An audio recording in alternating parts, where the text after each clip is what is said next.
तो सत्ता में पहले बात करेंगे आस्था पर सबसे बड़े आघात की। पूरा देश देख रहा है कि जोशीमठ कैसे कुदरत के क्रोध से कराह रहा है, कैसे विकास के नाम पर कंस्ट्रक्शन के कीड़े ने जोशीमठ की नींव को खोखला कर दिया है। लेकिन आज आपको जानकर हैरानी होगी कि उत्तराखंड का एक और शहर जो जोशीमठ की तरह खतरे की जद में है, एक और शहर है जहां जोशीमठ की तरह विनाश की टिक टिक शुरू हो गई है। बस इसे सुनने की जरूरत है और सरकारी लापरवाही की कहानी को समझने की भी जरूरत है। उत्तराखंड के उस शहर का नाम है नैनीताल। आंखों को सुकून देने वाली नैनी झील वाला नैनीताल, आस्था का केंद्र नैना देवी मंदिर वाला नैनीताल। सवाल यही है कि क्या नैनीताल का भी हाल जोशीमठ की तरह ही होने वाला है? बड़े बड़े भूवैज्ञानिक और जानकार कुछ ऐसा ही दावा कर रहे हैं जो हैरान करने वाला है। जैसा कि दावा है, जोशीमठ की तरह नैनीताल के नीचे की जमीन भी दरक रही है। बड़ी बड़ी चट्टानें पानी के रिसाव की वजह से कमजोर हो रही हैं। आपको नैनीताल की लेटेस्ट पीएमईजीपी योजना के तहत 10 लाख लोन लेकर क्या अपना खुद का बिजनेस शुरू करना चाहते हो? इसे लेने के सीक्रेट्स को जानना चाहते हो? तो फ्रीडम ऐप को अभी डाउनलोड कीजिए। स्थिति भी बताते हैं। नैनीताल के कई इलाकों में भूस्खलन का दावा किया गया है। बलिया नाला की पहाड़ियों का दरकना लगातार जारी है। करीब 155 साल से बलिया नाला पर लैंडस्लाइड का खतरा बना हुआ है। नाला की वजह से नैनीताल शहर पर भी खतरा है। भूधसाव से नैनी झील के लिए भी बड़ा खतरा है। बलिया नाला का ट्रीटमेंट बहुत जरूरी है। पहाड़ियों पर लगातार जल रिसाव हो रहा है। नैना चोटी पर 3 साल पहले 40 फीट लंबी दरार आ गई थी। उत्तराखंड की जानकारी रखने वाले इतिहासकारों का भी दावा है कि नैनीताल में कुदरत से खिलवाड़ हो रहा है। यहां जोशीमठ जैसा खतरा लगातार मंडरा रहा है।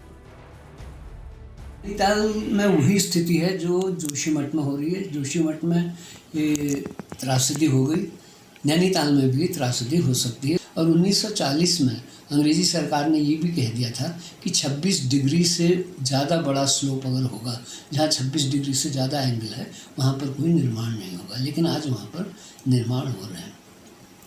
तो यहाँ ये स्थिति इसलिए होने वाली है जोशीमठ की कि यहाँ पर अवैध निर्माण बहुत हो रहे हैं।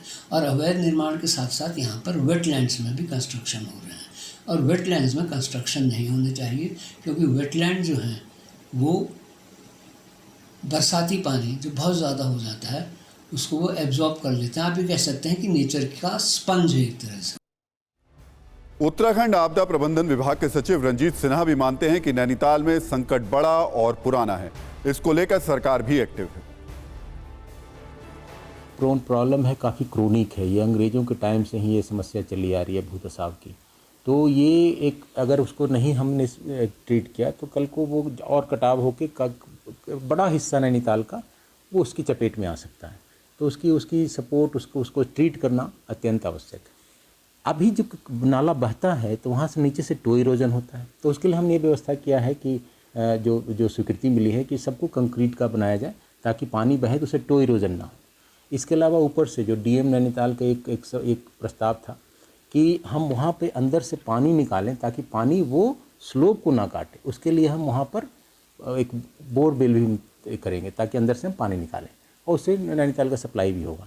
तो इस तरह से हम एक डिटेल, एक कॉम्प्रिहेंसिव इंटीग्रेटेड एक प्रस्ताव पे स्वीकृति मिली है जो कि 193 करोड़ की है और उस पर कार्रवाई आगे चल रही है।